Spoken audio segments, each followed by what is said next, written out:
welcome back to the U.S. Navy History Podcast. I am Dale, and I am joined by S- Christoph, who Hey, that's likes to right.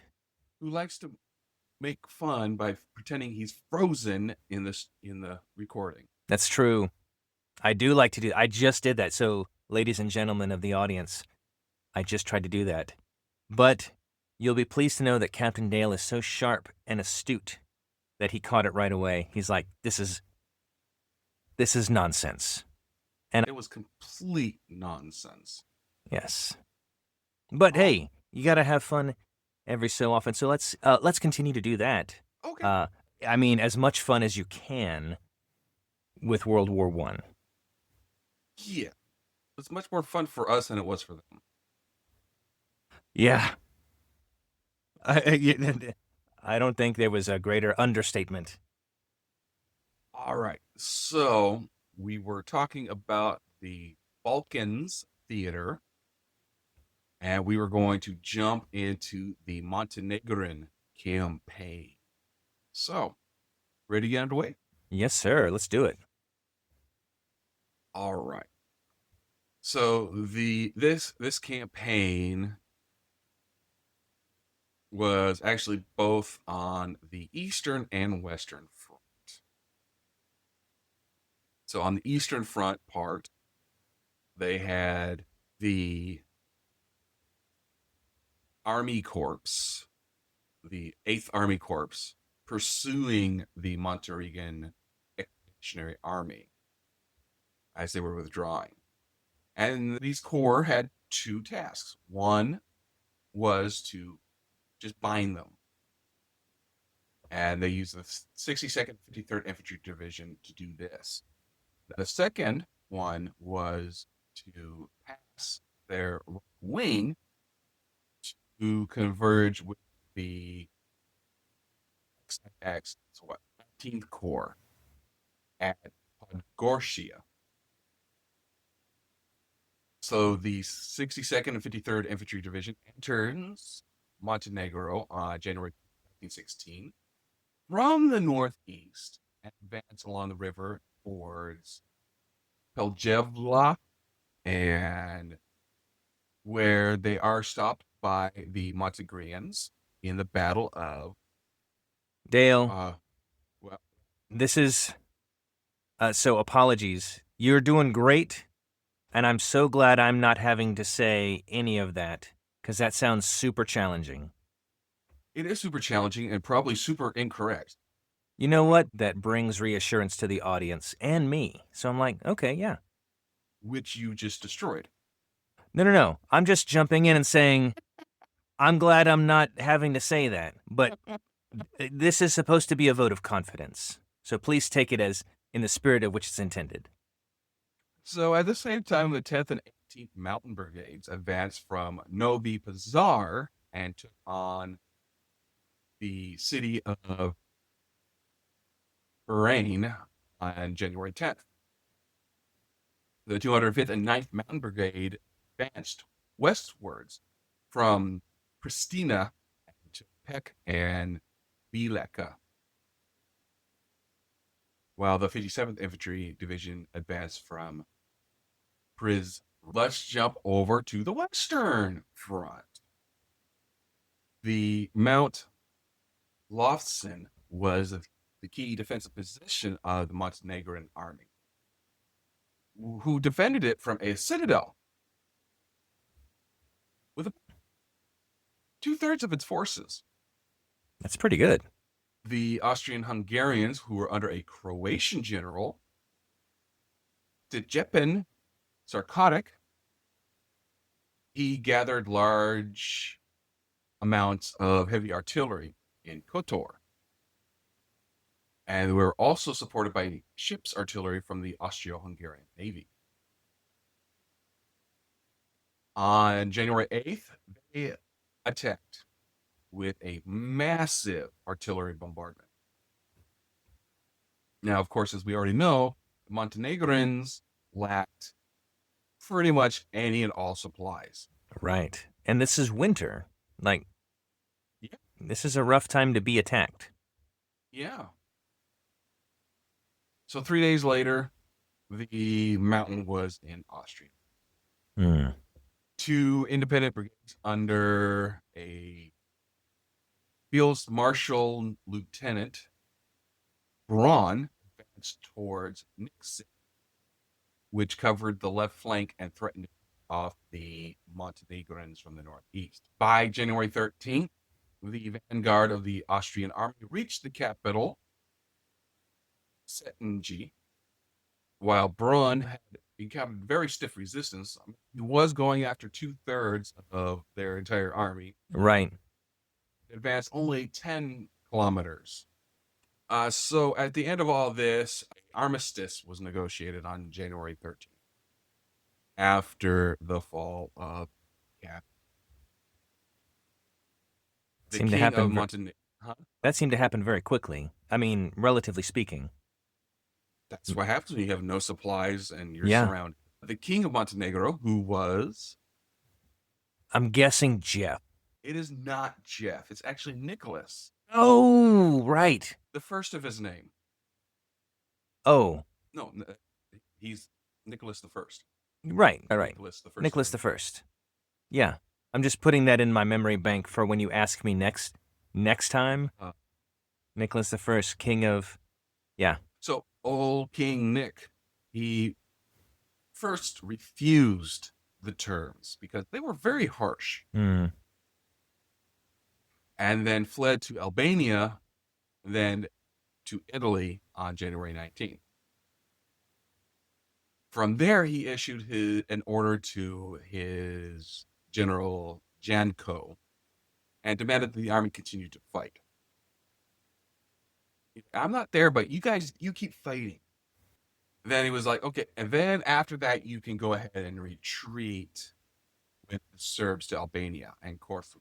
The guys that stayed there, the ministers that old King Nick abandoned, they were like, no, guys, you guys just surrender.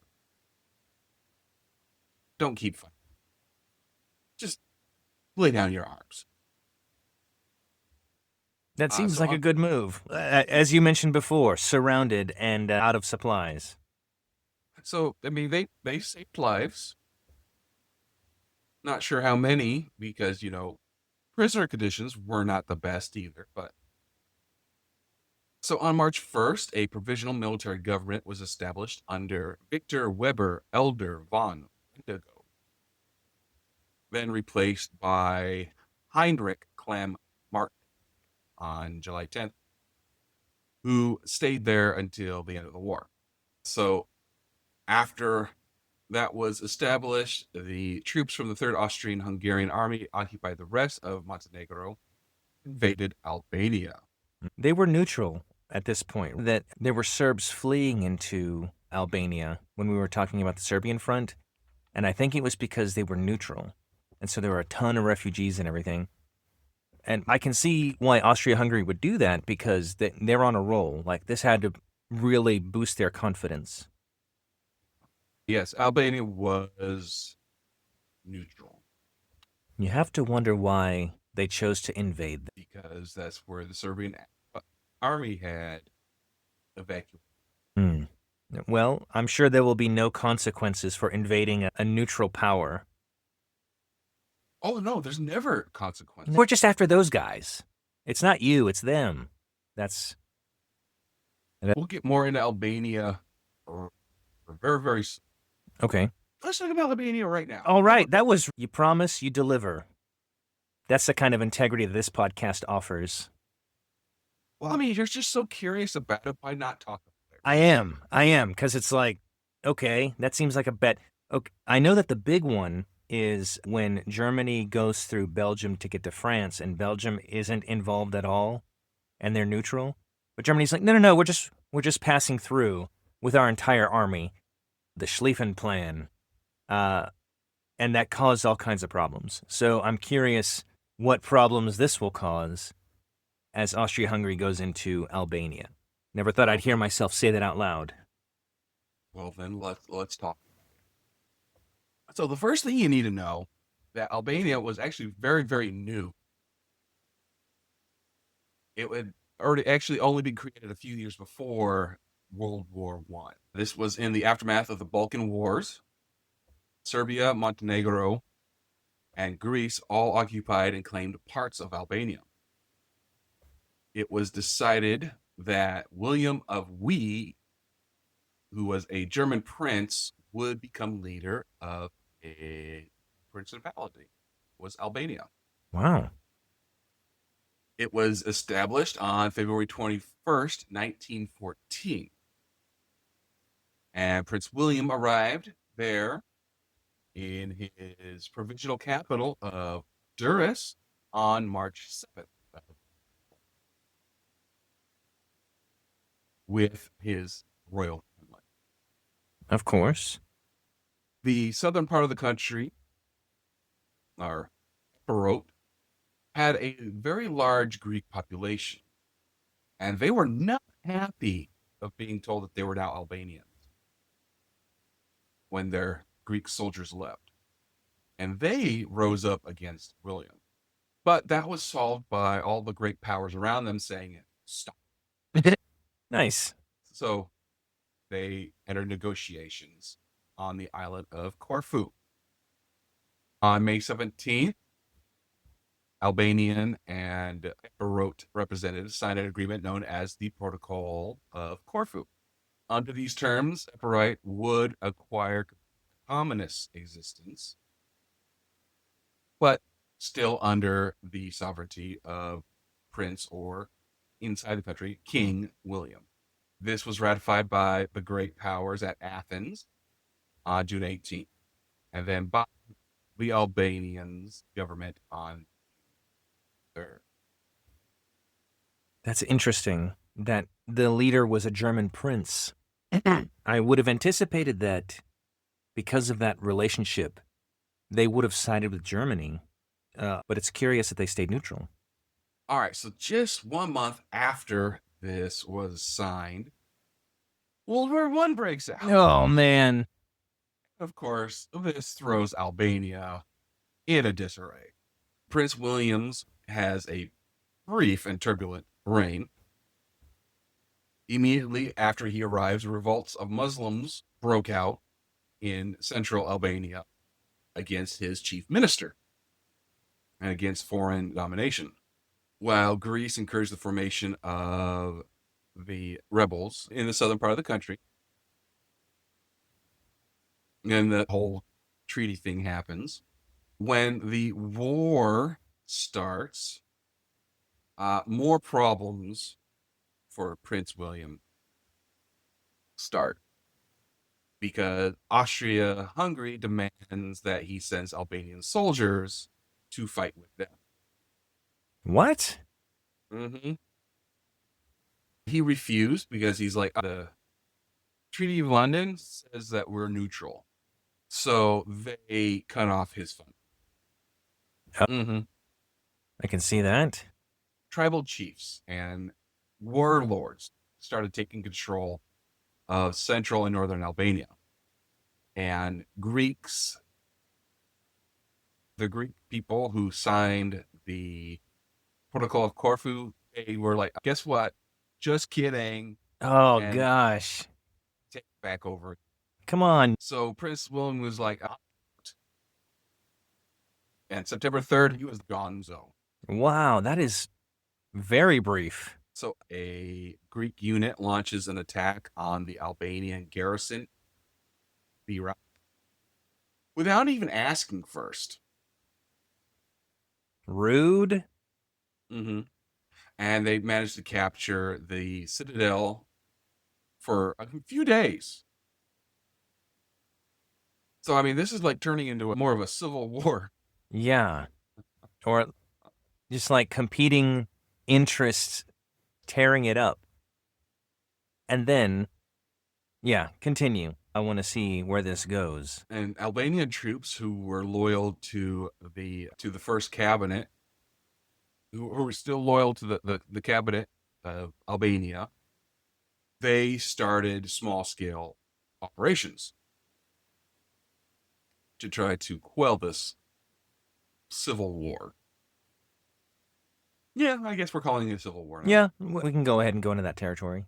Now, seeing all this happening, the Greek prime minister was like, this could spill over outside of Albania and started an even bigger conflict. So on October 27th, after getting permission from the great powers, the Greek army enters Albania for a second time. So they got permission from the great powers that helped establish Albania as an independent country. It's like, yeah, we recognize you. Yeah, that's fine. And then it's like they're the parents of the world. It's like, hey, do you mind? Can we go over there? Because they're not being nice. Yeah, you should go over there and teach them a lesson. Oh, you got to go in there to stop the civil war. Do you? I mean, I'm for stopping wars and unnecessary bloodshed, but I'm just trying to think of it from the Greek perspective, who kind of stirred it up anyway. They're kind of responsible for at least partly inciting some of this trouble. And now that it's potentially going to spill over into their borders, like, whoa, whoa, whoa, whoa, we need to do something to get this under control. Just with the mindset of all the nations of this time frame, I'm guessing Greece is trying to annex part of Albania, but let's continue listening to the story to see what happens. Well, yeah, because they want part of Albania. Yeah. They want it back. I don't know. Yeah, I don't know. How far back do you go? The Babylonians, Assyrians? Okay, The yes. Greek army goes in and they reoccupy by southern Albania. And they establish a military administration, completely dissolving the Greek rebel leadership that was already there. That's a fine how do you do. Yeah. Now, the Italians, they were not happy with this Greek occupation. And they sent in Marines to occupy a couple of cities, Vlorë and Avlona. And on October 3rd, they seized the strategic island of Saseno. In December, Italy was like, guys, Albania stays neutral because the London Conference says so. And that's why we're sending in troops to make sure it stays neutral. Seems to be escalating. Yeah. With these occupations, everybody's still saying Albania is going to be out of the war. We're still neutral. We got our own crap going on. Yeah. And because of all this crap that was going on, the Central Powers did stay out of Albania. Okay. Until 1915. Didn't Austria-Hungary, as part of the Central Powers, invade Okay. Wow, they waited a whole 6 months. Yeah. It's when Bulgaria was coaxed into entering the war on the side of the Central Powers. That is when the Austro-Hungarians and Germans begin attacking Serbia. Yeah. On October 7th, the Germans and Austro-Hungarians attack, and on October 14th, the Bulgarian army attacks. And, this just completely sends the Serbian armies into chaos. After these attacks, the Serbian army leader, Marshal Putnik, orders a full retreat south and west through Montenegro and Albania. The weather is terrible, as we previously discussed. Mm-hmm. Roads bad, and the army had to help tens of thousands of civilians. Yes. And the civilians did not fare very well at all, if I recall. They did not. There was only about 155,000 Serbs who made it to the coast, and most of them were just soldiers. Right. So the largest part of Albania was occupied by Austria-Hungary. The occupation was quote-unquote friendly because the Austro-Hungary and Albania were not at war. So that means it's a friendly occupation. Well, then that changes everything. Yeah. The Austro-Hungarians did leave the local administration in place, and they formed a program to open schools. It's a friendly alternative government. Yeah. They did develop proper Albanian language and orthography, and this was to drive out Italian influences. And this is the Austro-Hungarians, this? Okay. Absolutely. But they also was like, you're going to give us all your weapons. Hmm. And the Slovens were like, but we want our guns and weapons. How are we supposed to hunt? Right. So then Bulgaria also occupies Albania on December 10th, 1915. They crossed the Turin River, entering Albania, attacking the Serbian army as they retreated. So, of course, this rivalry develops between the Kingdom of Bulgaria and Austria-Hungary. They both wanted to Yeah. establish their influence on Albania. It's super interesting that the Austro-Hungarians, this is a brand new country, like you said, but they helped establish a language for the country, like an identity, and then like an ethnography or whatever but specifically to push out the Italians. And this is a new country. Like how it's Greek on the bottom. This is the political maneuvering here is kind of surprising, but at the same time, it's like, oh yeah, hey, the stuff that's happening now has been happening for a while. So just, it's not brand new. In September of 1917, the French arrived, commanded by General Maurice Sorel. And he starts fighting Austro-Hungary and Bulgaria in Albania. They succeed in capturing Pogreb, which ended Bulgarian occupation of Albania. Wow. So that starts the French and Italian protectorate over southern Albania, which is just a new occupation. Yeah, friendly occupation. Another friendly occupation. I mean, for whatever reason, the other friendly occupation from the Austro-Hungarians didn't seem friendly. This one does seem friendly, but I don't know if that's just because of how America lines up with these alliances. You know what I mean? Mm-hmm. It's like, oh yeah, these are the good guys. Well, still friendly occupation. So we'll see how they handle that. So they established the autonomous Albanian Republic, or C. This protocol was established on the territories of Corsi, and Gora, eastern Albania. Nice.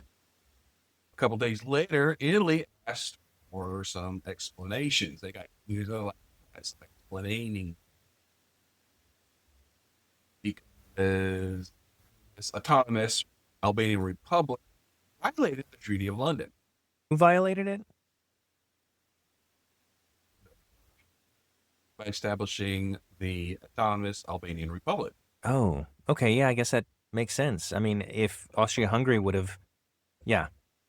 And when, they weren't getting their way, it was like, you know what? We're going to do the same thing. We proclaim Albanians under our protectorate. Yeah, if you won't explain your bad behavior, then we're going to do our own bad behavior. And for like, we're not going to recognize that. In the autumn of 1818, the Italians expanded areas of northern Greece and western Macedonia that they conquered from the Bulgarians and Ottomans. So that's going to bring us to the end of World War One. Because right, the political political atmosphere is very confusing. Albania lacks a single recognized government. They were very scared. Italy, Yugoslavia, and Greece would extinguish their independence and carve up the country. So that is when the U.S. president, who Woodrow Wilson. he was like, I'm going to intervene. Yeah. Yeah. And he's like, we need to support Albania's. So recognize official Albanian representative to Washington. So because of this, the League of Nations recognized Albania's sovereignty by making it as a member. Of course, their actual borders were like we have no. Oh, right. It wasn't until about 1920 after the Valora War and Albania volunteer forces Italy chased out the Italian army. You mean the friendly occupation guys? Everybody was a friendly occupation. Oh, man. This really changes the face of World War One. The friendly war, right? Yeah. It's an open arms party. Yes, that was the neutral country of Albania during World War One. Switzerland had the right idea, putting up those mountains around them. It's a lot of folks at bay. Had those specifically installed just for that. That was some good forward thinking. So let's briefly talk about Greece. All right, let's do it. You know, I mentioned of this a few times. Yeah, they are the word. So Greece had a defense treaty with Serbia in 1913. This means that Greece come to Serbia's aid by Bulgaria. So when Bulgaria began mobilizing against Serbia, the Greek minister believed that because of the treaty, needed to get Greece to join the war on the other side. Makes sense. And he thinks that would bolster his position if the Allies landed 150,000 troops. This failed because Constantine I was a brother-in-law of the German Kaiser. Falkenhind? Kaiser von Wilhelm, but that doesn't sound right. Wilhelm. And then that's what I meant to say the first time, with more confidence, so it didn't sound wishy-washy. Wilhelm. How were they really? I'm guessing cousins, because I know like the British royalty, the monarchy, and the Russian monarchy, and the Germans, and like all these imperial powers were loosely related, I think, by being cousins. Well, Constantine was married to Sophia of Prussia, was one of Wilhelm's sisters. Oh, it's an in-law fight. So that means that the king and the opponent of the prime minister were opposed to joining the Allied side and argued that the Serbo-Greek treaty was void if a great power fought alongside Bulgaria. Wait a minute. You can write that into the treaty, though, right? I mean, that seems, I don't know. If you write everything into a treaty, there's no wiggle room. Oh, that's right. It's what you don't say. So that means Greece is neutral without a means to resist. And so they were obligated to allow the arrival of British force. They started arriving on October 1915. So in early summer of 1917, the Greeks were Bulgarians. You want one of our forts? This is neutral, though. So, Yeah. quiet. Shh. The Allies got word of it. We're like, I know this is a betrayal. This is not good, guys. This is a neutral act. They were like, we're not going to retaliate. We're still going to try to get you guys to be on our side. But when the Bulgarians started to invade Greece in August, the Allied forces were there to help. British, Okay. French, Russian, Italian, Serbian forces. Right. So, in August of 1916, coup happened, Cuckoo Cachoo. prompting the Prime Minister Zlos to leave Athens in August, and he returns in October to set up a rival government. The Allies continue to try to get the royal government in Athens to say, stop being neutral and join us. We're friends. And they kept insisting so much, their relationship started to break down. Yeah. And French and Greek troops actually clashed in the city of Athens. Really?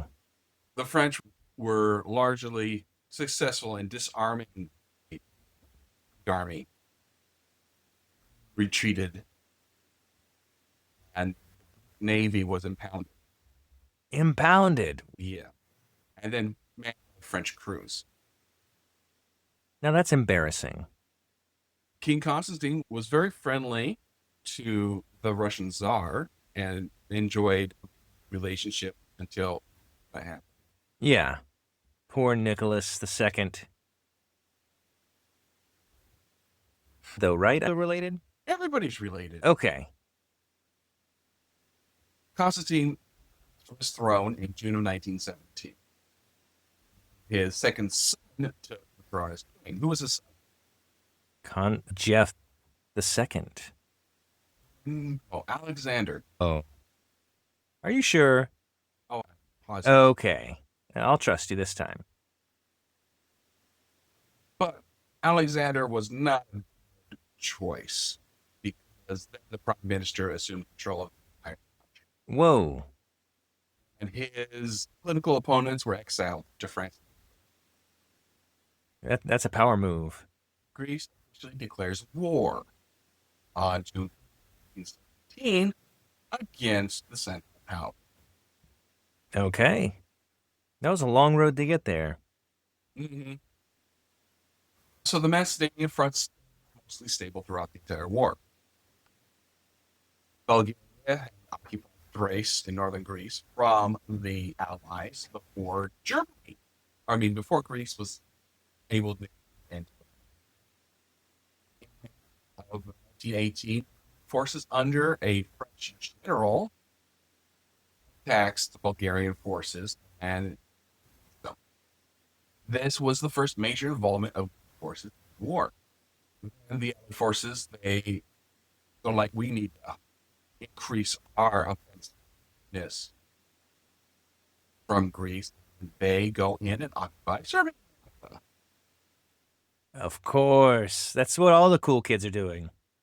So then the rest of the war progresses. So after the end of the war, Greece was on the winning side, choosing correct. Acquire the remaining Bulgarian territory on the sea. The Greek military suffered around 5,000. Whoa.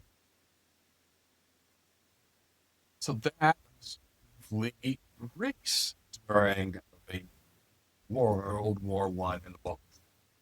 My goodness. These countries, when you narrow down on them like we're doing, you really kind of get a better flavor of what they had to deal with, not just from a military perspective, but from an inner turmoil perspective. And there is so much going on.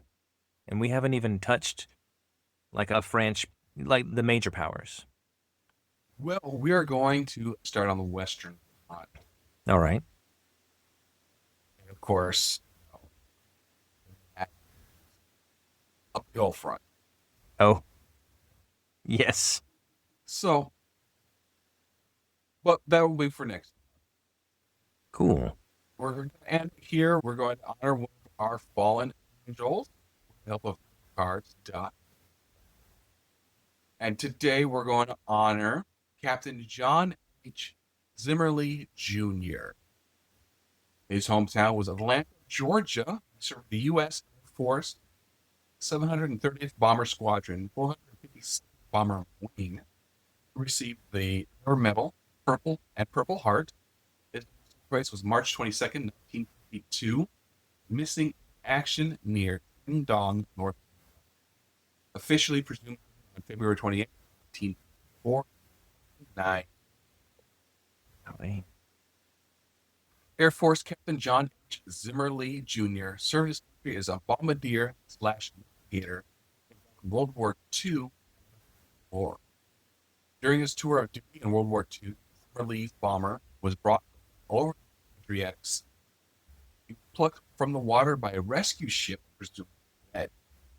As he was for burial, someone noticed signs of life, and Zimmerly regained it. Sorry. Following his World War II service, Zimmerly returned home to start a family. His harrowing combat experience and being a father of 2 young children, Zimmerly again answered the call to service war. Serving as a navigator, B-26B Invader with the 730th Bomber Squadron, 452nd Bomber Wing. His plane was lost on armed near Dong, Korea. One final radio communication with an aircraft. Zimmerly's B-26B had run into bad weather. The plane was never found. Its crew was missing in action on March 22nd, 1950. Officially presumed dead on February 28th. Captain John Zimmerly Jr.'s service rights were honored on the Wall of Remembrance at the National Korean War Veterans Memorial, Washington. So Captain John H. Zimmerly Jr., we thank you. Thank you. All right, Christoph, get us out of here. All right, man. So, listeners, thank you so much for joining us on this journey through history. I'm going to reverse it this time. You can rate and review us on your favorite podcast platform. Give us a high number of stars. I don't know. I think we're giving you everything we've got, baby. So, may that be reflected in your review. If you would like more direct feedback for us, you can email us, and you can do that via the email address usnavyhistorypodcast@gmail.com. We're also on X Twitter, and that handle is USN History Pod. Find us there. Finally, we do have a Discord. Be on our Discord, and you can not only just tell us stuff like, hey, Christoph, super cool insight, and I'll say, thank you, and we can go back and forth on the server. Links to that are in the show notes. And again, thank you for listening. There's literally a zillion podcasts, maybe hyperbole. There's a bunch of them, and you're listening to this one. So thanks. That means a lot to us. And we're going to wish you guys fair winds and following seas.